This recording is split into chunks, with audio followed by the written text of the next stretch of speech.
Heartwarming moment revealed, black man handcuffed unjustly calls his brother, the U.S. attorney. The fluorescent lights flickered above Marcus, illuminating the stark, cold room of the police station where his future seemed to hang by a thread. His heart hammered against his ribs as he sat there, handcuffed, the harsh metal biting into his wrists. He felt like the walls were closing and fear creeping its way into the corners of his mind. How had it come to this? A hard-working man known for his radiant smile and determination to provide for his single mother and younger siblings, caught in the web of an injustice that felt all too familiar. With shaky hands, Marcus fished out his phone. The screen illuminated his worried face. He closed his eyes, taking a deep breath, whispering a silent prayer. James, his estranged brother, had left years ago, chasing the so-called American dream, his heart stitched together by ambition, leaving Marcus behind. But now, he had no choice. He dialed. "Hello." James's voice broke through, a blend of surprise and warmth that felt both comforting and painfully distant. "James, it's me," Marcus. His voice cracked, and he felt the weight of their past settle heavily in the air. He recounted the events that led him here, the misunderstanding, the accusations. "I'm being charged for something I didn't do. I need your help." Silence enveloped the moment. The bond of brothers that once felt so sturdy had been strained by distance and ambition. Marcus remembered summer days filled with laughter, shooting hoops outside their modest home. But life had taken them on different paths. He could almost see James sitting behind a glossy desk in his high-rise office in the city, while he wrestled with fixing pipes and drywall for a living. James hesitated. There was guilt in his voice, the turmoil of a man caught between familial loyalty and the polished reputation he'd built. "I don't know if I can." Before he could finish, reality crashed upon them. "I'm scared, man. They won't listen to me." "I thought you were about justice, James." It wasn't just a plea, it was a raw, aching reminder of who they used to be.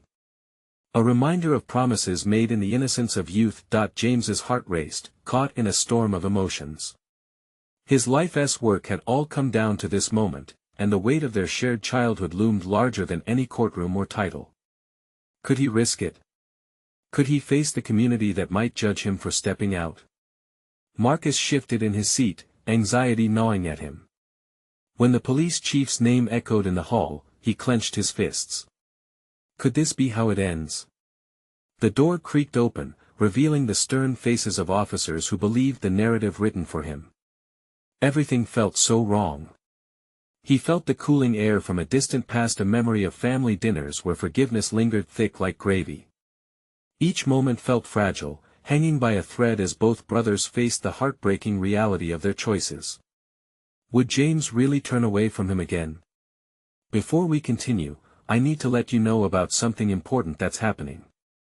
YouTube has been making changes to the system and many people are losing notifications from channels they follow. If you're enjoying the content, hit that bell and mark all notifications so you don't miss the next videos. And if you can drop a like, it really helps me with reach. Seriously, it makes a difference. Oh, let me know in the comments where you're watching from.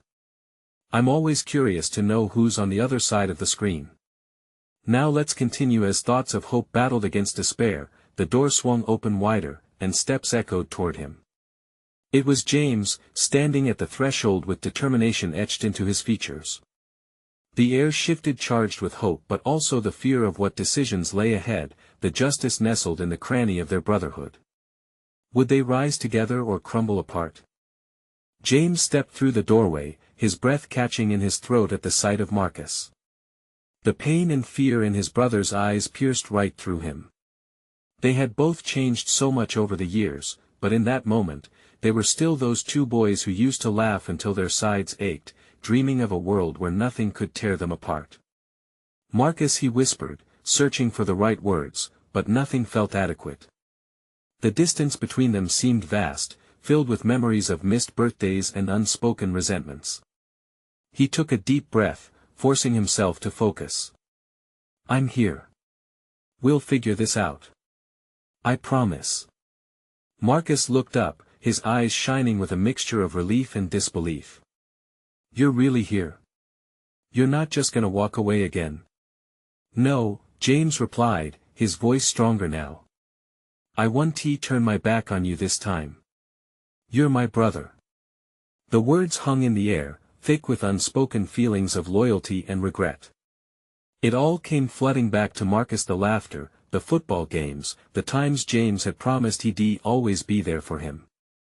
I don't want to be treated like a criminal, he said, his voice barely above a whisper. I've worked hard for everything I have. I know. James's expression hardened, determination flashing in his eyes. I'll speak to the chief.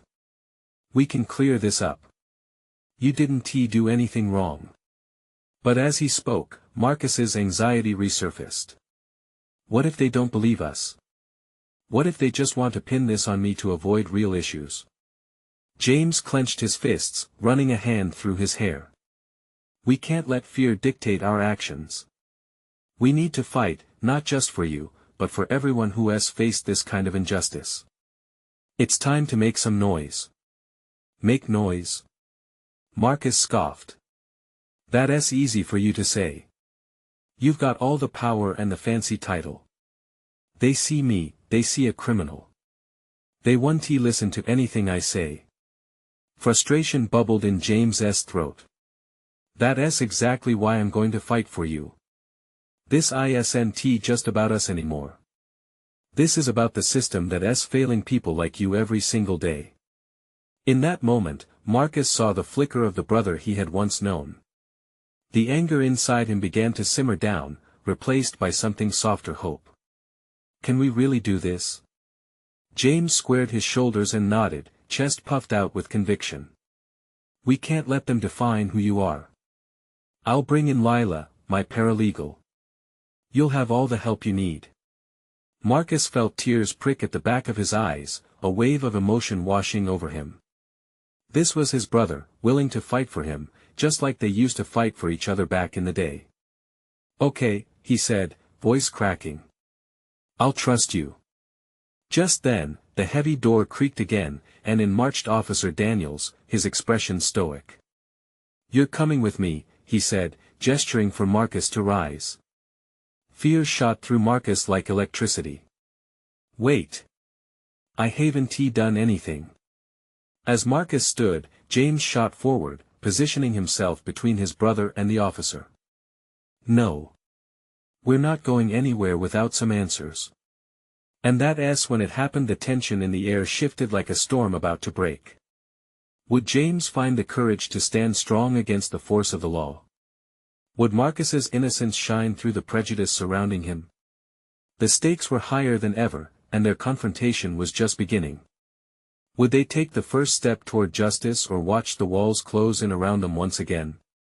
James stood his ground, teeth clenched as he faced Officer Daniels. He could feel the weight of the room pressing down on him. Marcus's eyes were wide, filled with a mix of fear and desperation.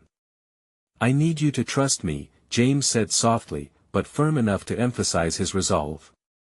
Sir, Officer Daniels' voice dripped with the authority of his badge. I have my orders.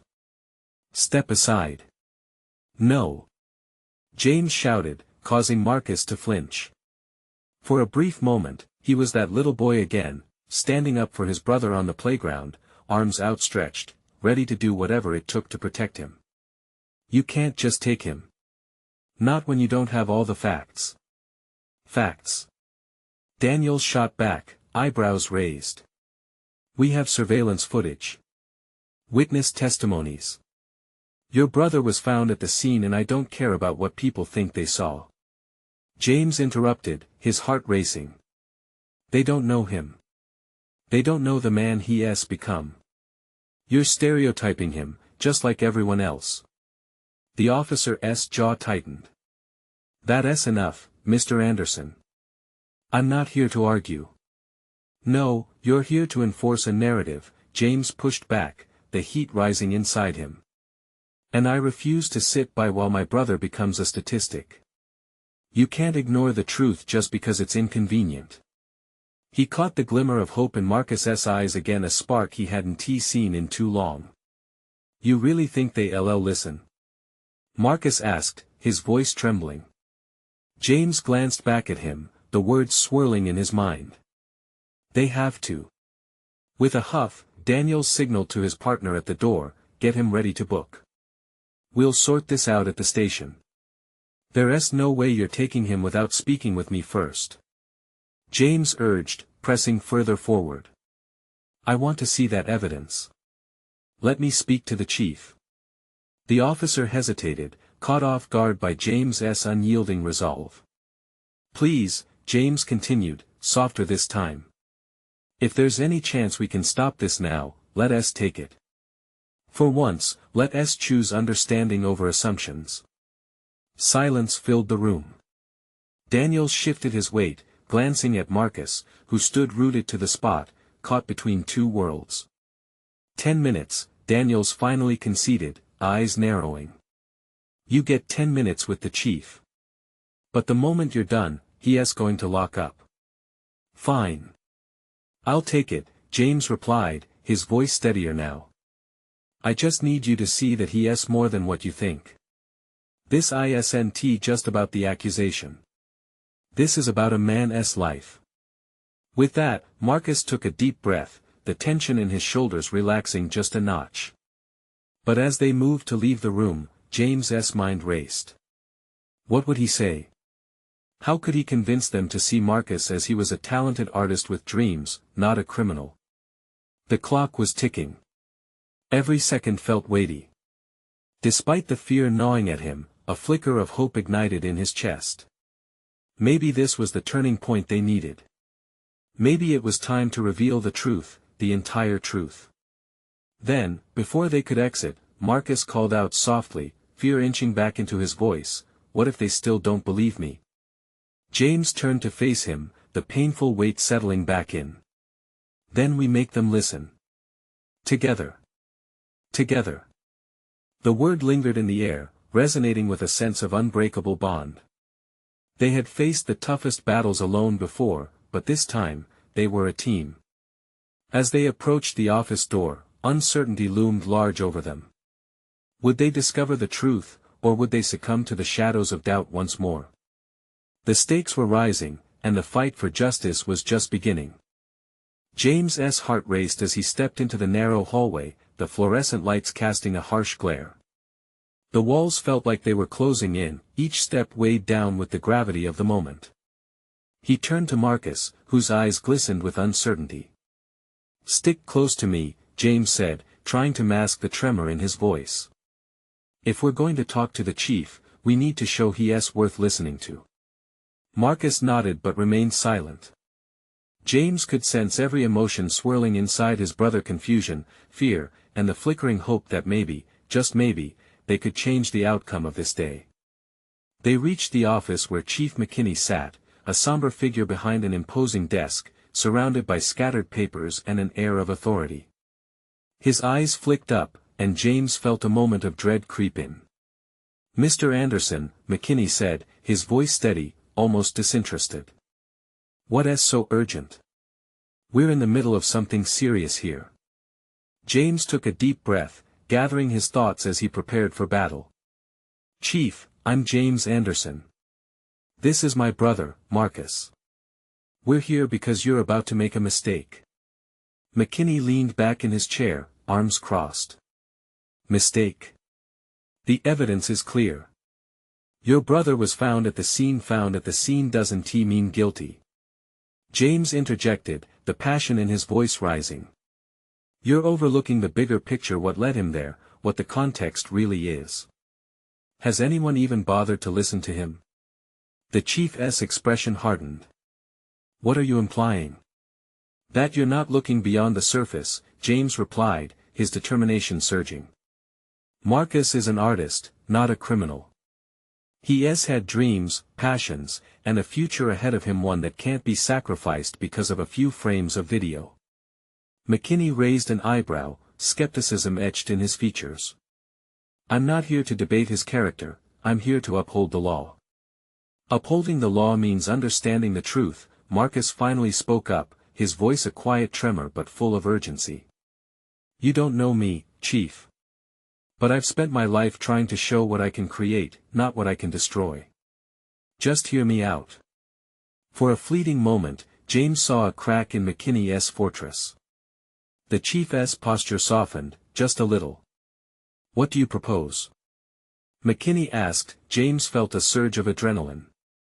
Let Marcus explain his side.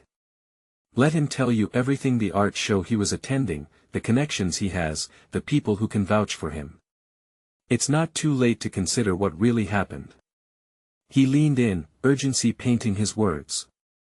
He deserves at least that chance. A tense silence enveloped the room. James could see the wheels turning in McKinney's mind, could sense the hesitation. Would he be willing to bend the rigid narrative? Look, James said, pushing ahead, you've got the power to change lives here. To give this system a chance to work the right way. Please, let us not make this mistake over assumptions. Marcus's breath hitched. I just want my voice to be heard. In that moment, it seemed as if the weight of the entire world sat on the chief's shoulders. Would he take the risk of listening? Finally, McKinney sighed, an expression of indecision hanging in the air. Fine. You've got 5 minutes for a statement, but I'll make no promises. 5 minutes is a start, James said, allowing a small glimmer of hope to weave its way through his heart. As Marcus moved forward, the tension in the room buzzed. The fight wasn't over, not yet. Would the truth finally be unveiled, or would they face yet another insurmountable wall of misunderstanding? James's thoughts raged, this is it. This is our moment. But as his eyes met his brother's, he couldn't shake the doubt that lingered in the corners of his mind. What if 5 minutes wasn't enough? And then Marcus began to speak. Would he be able to unravel the web of injustice surrounding him? Marcus stood taller as he took a deep breath, the air feeling electric around him. He could sense the weight of time pressing down, each second ticking away like grains of sand slipping through an hourglass. The moment was now his chance to reclaim his narrative. I didn't just stumble into that situation, Marcus started, his voice barely above a whisper but steady. I was there for a reason. I was set to showcase my art, my passion, to people who understood what I created, who understood me. James felt steam build in his chest, and he could see the skepticism in McKinney's eyes. It was as if he were staring at a wall, all bricks and no gaps. But Marcus was going to break through it. That night, I was surrounded by friends, fellow artists. We were discussing our work, sharing ideas. The event was about connecting. A flicker crossed McKinney's face, the edges of his mouth tightening for the briefest moment. You think that makes a difference? Yes, because it does. Marcus said, his voice rising slightly. When you look at art, you see the world turned inside out. You see the struggles. You see the hope. You see me. He paused, looking straight into the chief's eyes. You don't see a criminal. You see the man who fought every day to create something beautiful in a world that often overlooks it. James noted the movement of the chief's fingers, tapping against the desk. McKinney was listening, really listening. Hope began unfurling in James's chest. I had a few pieces shown that night, Marcus continued, his voice gaining momentum. But when I stepped outside, I heard something: an argument. I wanted to call my friends to help. Then the sirens came. What did you see? McKinney asked, his tone shifting slightly. There was a hint of curiosity breaking through his earlier indifference.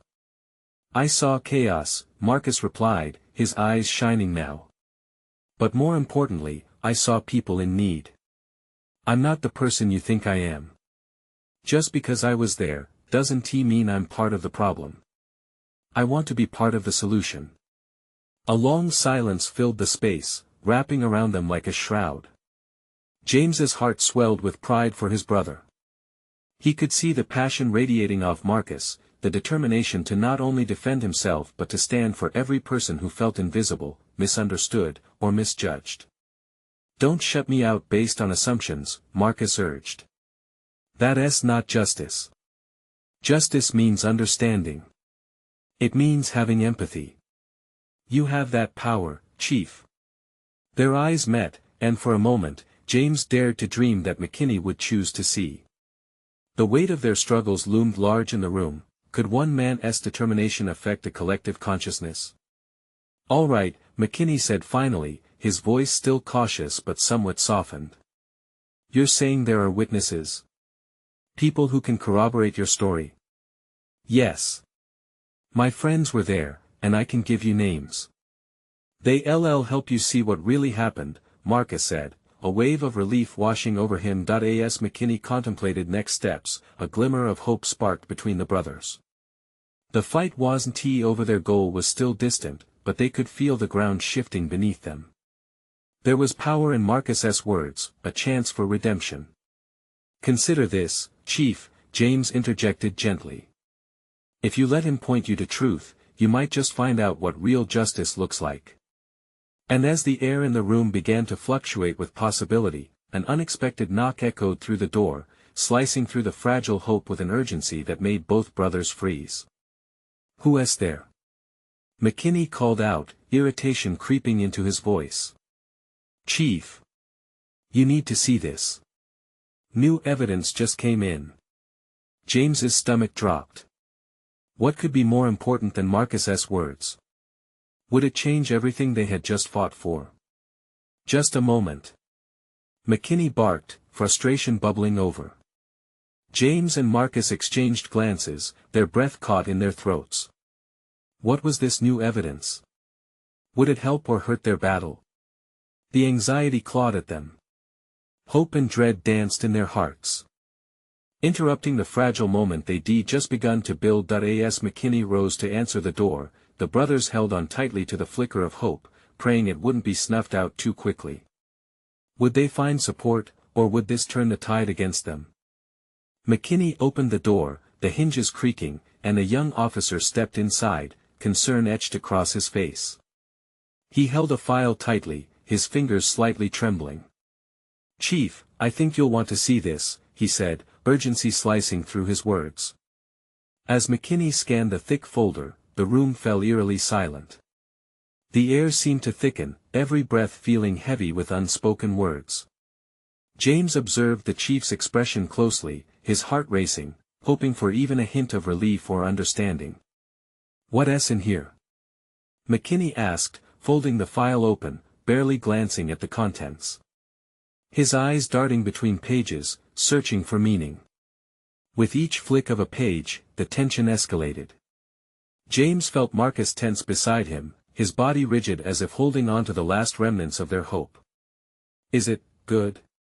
Is there something that can help? James finally blurted out, desperate to know if this would favor Marcus or deepen their woes. There's a witness, the officer offered carefully, his voice barely above a whisper, someone who saw everything that night, the argument, the chaos, and the moment Marcus ran outside. Marcus turned to James, his eyes wide with fear and anticipation. If this witness backed him up, if they could finally shift the narrative, it would be everything. But doubt clouded James's heart. Who was this witness?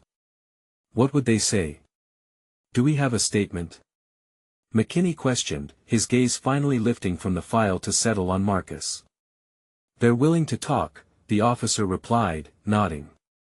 But, there's been a complication. What sort of complication? McKinney pressed, his tone sharpening. They're not local, the officer admitted, shifting uncomfortably under the chief's scrutiny. They heard about what happened through a friend of a friend. They're nervous about coming forward. Marcus crossed his arms in front of him, his enthusiasm dampening. Why would they be scared? Because they don't feel safe, the officer answered, a trace of empathy slipping through. They worry about retaliation or being seen as snitches. The room grew quiet again. James could feel the weight of the officer's words settle heavily. This wasn't just about Marcus anymore. This was about tearing the veil of fear that cast shadows over too many lives, about breaking a cycle that bound so many. Let me talk to them, Marcus insisted, determination returning to his voice. I can make them understand that the truth matters. I'll do whatever it takes. Are you sure? James asked, worry nudging at him. What if it puts them in danger? I have to try, Marcus replied, determination igniting in his eyes. As McKinney pondered, a flicker of understanding crossed his face. Maybe Marcus's passion could help draw out the witness. Maybe they could illuminate the truth that so many wanted to hide. Okay, McKinney finally nodded, his tone firmer. We'll arrange for you to meet. But we have to ensure the witness's safety. Let us make it happen, Marcus said, resolving himself more than ever. The officer left the room to set up the meeting, leaving behind a charged silence laden with hope and trepidation. The possibility of redemption felt tangible, like a spark waiting for the right moment to ignite, yet, as the siblings shared a moment of silent solidarity, a true bond forged in the heat of adversity, they were unaware that doubt still loomed beyond the door. Would this witness stand strong against potential backlash? And as Marcus prepped for this new path, he couldn't shake a feeling deep within. What if the truth would expose more lives than just his own? The brothers exchanged a look, an unspoken agreement passing between them. They were in this fight together, no matter the stakes. Nothing can stop us now, right? James murmured, trying to push back the worry rising in his chest. But deep down, both of them felt it, the uncertainty that came hand in hand with hope. As they stood there, ready to face whatever came next, another knock echoed through the door, promising even more change on the horizon. Would it bring more clarity or plunge them into deeper chaos? The air buzzed with the anticipation of a truth that lay in wait, ready to surface. The knock grew louder, jolting Marcus and James from their thoughts. It wasn't just another officer, the vibe was different, a mix of urgency and weight. McKinney turned towards the door, his brows furrowing as he motioned for them to stay put. When the door swung open again, a tall figure entered, filling the doorway. It was Attorney Cole, a family friend who had fought for their rights in more than one battle. His presence brought a flavor of hope mixed with an undercurrent of tension. I heard through the grapevine. We need to talk, he said, his voice rigid, yet warm. Cole. Marcus stepped forward, relief brushing against the anxiety tangled within him. You came. I couldn't just sit back, Cole replied, his expression shifting as his eyes landed firmly on Marcus. I know things have been rough. I'm in your corner more than ever. But we need to strategize. James felt a swell of gratitude mixed with apprehension. We were just discussing a witness, they saw everything, he mentioned, glancing back at McKinney, who nodded slightly. That a crease formed on Cole's forehead. Witnesses can be tricky. But if they're terrified to come forward, we need to change that narrative. We need to make it clear to them that they won't face retaliation. Marcus was filled with renewed fire. I want to speak with them. I can explain why it matters. Why this isn't just about me. Cole studied Marcus, the wheels turning in his mind. You need to be careful. It's dangerous to put yourself in the line of fire so openly. If they have fear rooted deep, we need to help them find courage instead. What if they don't believe me? Marcus's voice softened, doubt creeping in again. What if they think I'm just trying to save myself? McKinney stepped closer, his expression deliberate. You no longer fight this battle alone, Marcus. With Cole's guidance and your determination, you stand a chance to make a real impact here.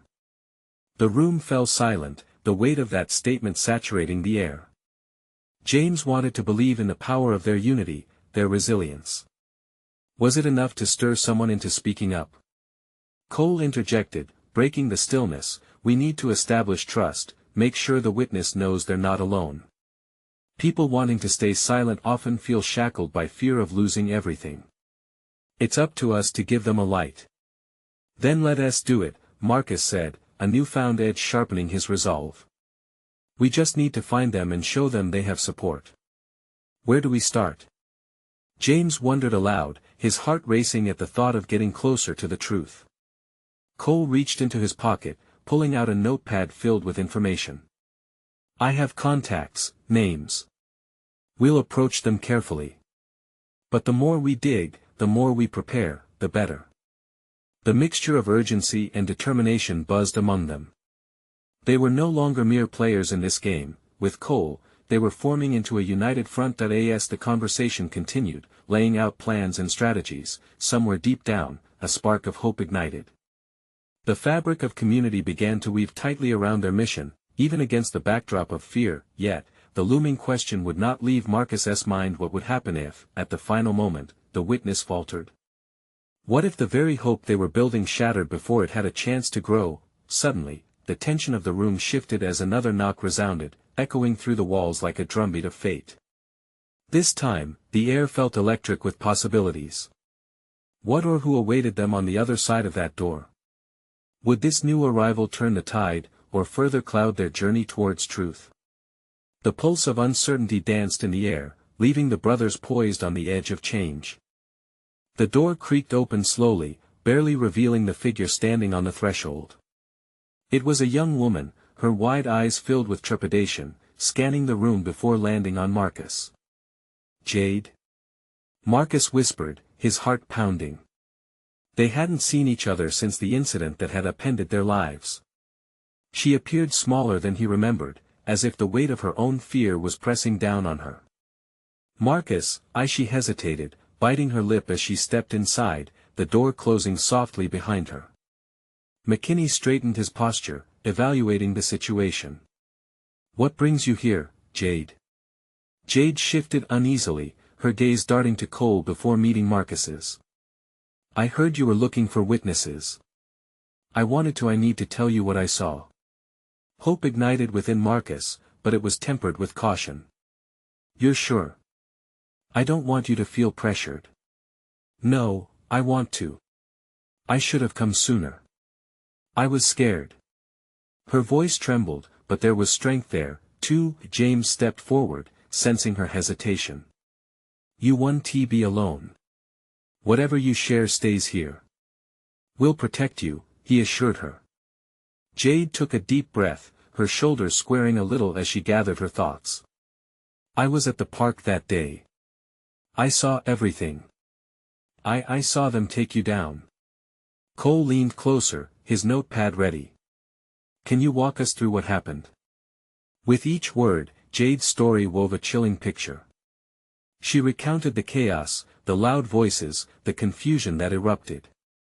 "I heard them yelling at you, you were just trying to help." She paused, emotion choking her words. "I didn't know what to do. I wanted to scream, to jump in, but I froze." Tears brimmed in her eyes, and Marcus felt a pang of shared pain. "You weren't alone, Jade." It was terrifying for everyone. As Jade continued, Marcus noticed James leaning forward, locked in with the story. Every detail mattered, every second counted. With each revelation, her bravery lit the path for others, even if just a flicker against the darkness. When she finished, silence blanketed the room, yet it was a heavy silence laced with possibility. A foundation was forming, one that could withstand the tremors of fear. Cole broke the hush, his tone firm. "Jade, I want to make sure you understand the importance of your words. This can make a difference. Are you willing to go on record?" Jade swallowed hard, glancing at Marcus and then back at Cole. "Yes. I need to. They need to be held accountable." Expressions of relief and determination flowed through the group. They were no longer waiting, they were taking action, piece by piece. Just then, the chilling sound of sirens wailed faintly from the distance. The spell of hope threatened to crack, and every instinct kicked in. Was it a warning? An omen? "Jade, we need to move quickly," McKinney urged, checking his watch. "Are you up for this?" "More than anything," she replied, her gaze steady, matching Marcus's resolve. He felt an unexpected lightness. This wasn't just a place of despair for them anymore, it was a launching pad for change, for voices finally being heard. But as they sprang into action, the air felt thick with uncertainty. Would this small victory be enough? Would they really make a difference? Before they could step towards the door, another knock echoed through the room. It was more insistent this time, a heavy presence that seemed to promise a shift in momentum. What awaited them now? Would they face a challenge or an unexpected ally? The weight of anxiety settled on Marcus's chest, and he braced himself, wondering what this next wave of uncertainty would reveal. The knock came again, louder and more emphatic, as if demanding to be answered. Marcus felt his heart quicken. His eyes flicked to Jade, who, despite the urgency in the air, still held a glimmer of courage in her gaze. "Marcus," Jade said softly, reaching for his hand. The warmth of her grip calmed him just a bit. "What if it's someone else who wants to hurt us? Or someone who can help?" James responded, already taking steps toward the door, his determination unyielding. With a quick exchange of looks, Marcus nodded. They all knew they had to face whatever lay outside together. James bravely opened the door, revealing a tall figure taking a step back, eyes wide with surprise. "Whoa. Sorry, didn't he mean to barge in? I just heard about what happened." The man's expression shifted swiftly from shock to urgency. "I'm Gus. I was at the scene. I want to help." Marcus's heart raced with a mixture of hope and skepticism. "You were there? You saw what they did to me?" Gus nodded, his brow furrowing as he glanced around the crowded room. "Yeah, I remember. I didn't know what to do at first either. Everything was happening so fast. But I want to tell you everything I know. It's time to set the record straight." Cole, with his ever-prepared notepad, stepped forward. "Thank you for coming, Gus. We need anyone willing to speak out. Your words matter." As Gus began recounting his version of that chaotic day, Marcus saw the emotional tide shift in the room. With each fresh perspective, a different piece of the puzzle fell into place. A crowd of worried faces, a surge of anger, a call for justice, all blended with a sense of hope that seemed to multiply with every word. Jade's grip on Marcus tightened. She shared the emotions that mirrored his own, pain, but also a growing confidence. They were all in this together. Each story mattered. And then the sirens, once mere distant sounds, drew nearer, their wails swelling with urgency. Panic flared in the room. The weight of impending dread pressed down again, but this time, it mingled with a resolute sense of purpose. "Stay quiet for now," McKinney ordered, lowering his voice. "Let us think this through. We can't let fear quiet our voices." The tension shifted, turning the room electric with the very possibility of change. They could see the strength building among them, the power of shared stories igniting a flame. "I want to make a statement," Jade said suddenly, surprising them all. "I'm ready to go public. We need to bring this to light. If I can do this, then we can all do it." "Are you sure?" Marcus asked, concern threading through his voice. She nodded, eyes fierce. "Absolutely. The only way to stop them is to expose them." As they huddled together, a plan began to take shape. The urgency increased with every passing moment, but so did their hope. This was more than just about a fight, it was about creating a community ready to confront injustice. However, the sirens grew louder, echoing ominously. "They're closing in," Cole whispered, anxiety rippling through the group. "Then we move now," McKinney instructed, a tone of urgency in his voice. "We're going to stand together. We meet them head-on." Marcus felt a whirlwind of emotions as they broke from their huddle, together yet individually anchored in their shared mission. What would they face outside? Would the sirens bring danger or opportunity? The door swung open, revealing the chaos of the world beyond. It shimmered with uncertainty. "We're making a stand," Marcus declared, his voice steady, daring others to step into the unknown. And as they stepped outside, ready to confront whatever awaited, an even deeper fear lurked beneath the surface. Would they be ready for the fallout of their voices rising together? The sun hung low in the sky, casting a warm glow as Marcus stepped out of the police station alongside his brother James, Jade, and Gus. The air buzzed with anticipation. Today was not just a day to confront injustice, it was the beginning of reclaiming their narratives, of standing tall against the weight that had pressed them down for so long. As they moved together, a determined army of voices, Marcus felt the energy shift. The crowd gathered outside, eyes wide with curiosity, whispers swirling like autumn leaves. Each pair of eyes represented someone who had felt the sting of injustice, someone who yearned for change. "Are you ready?" James asked, glancing sideways at Marcus. "I'm ready," Marcus replied, heart pumping wildly in his chest. With Jade and Gus flanking him, Marcus stepped to the front. "Everyone." His voice rang out, steady yet full of emotion. The crowd silenced, shifting their attention to him. "I'm Marcus Anderson. I stand here today, not just as a man accused of something I didn't do, but as a voice for every person pushed into the shadows. For too long, many of us have been treated like criminals for simply existing, for being who we are. We deserve to be heard." Supportive murmurs filled the air, and he spotted people nodding, hands clasped, hearts ignited with the call for change. Jade stepped up beside him. "I saw what happened that night. I froze when I should have spoken up. I regret not using my voice sooner. But it ends today. If we can stand together, if we can support one another, we can break this cycle of fear." Gus nodded. "I was there too. We need to expose lies and let the truth shine. No more hiding. No more silence. We have the power to change the narrative." The crowd erupted into applause, and the energy surged through Marcus's veins like a wildfire. He felt the weight of their collective strength, a tidal wave of unity enveloping them all. Officer Daniels and Chief McKinney arrived, confusion painted across their faces as they witnessed the rally unfold before them. The words of the crowd echoed loud, demanding respect and understanding. "Marcus," Chief McKinney called, raising a hand. "You need to understand that what you're saying puts a lot at risk." With determination shining in his eyes, Marcus responded, "What I'm risking is nothing compared to what has been taken from us. It's our lives, our futures, and we're done standing down. Justice starts with us."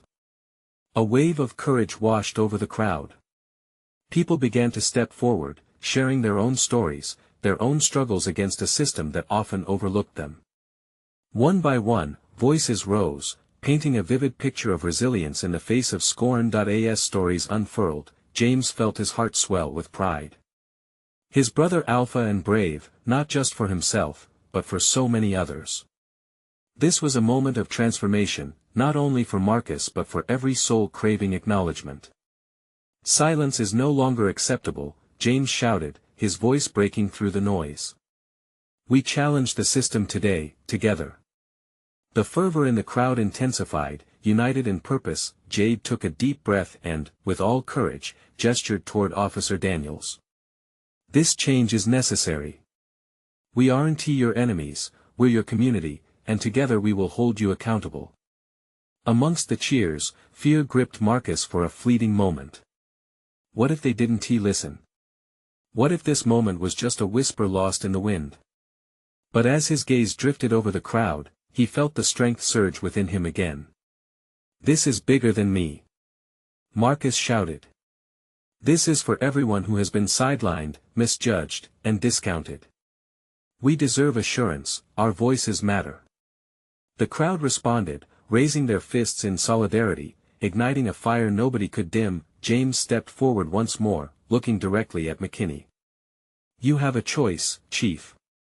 You have the power to choose justice, to choose understanding. Don't silence the very community you're meant to protect."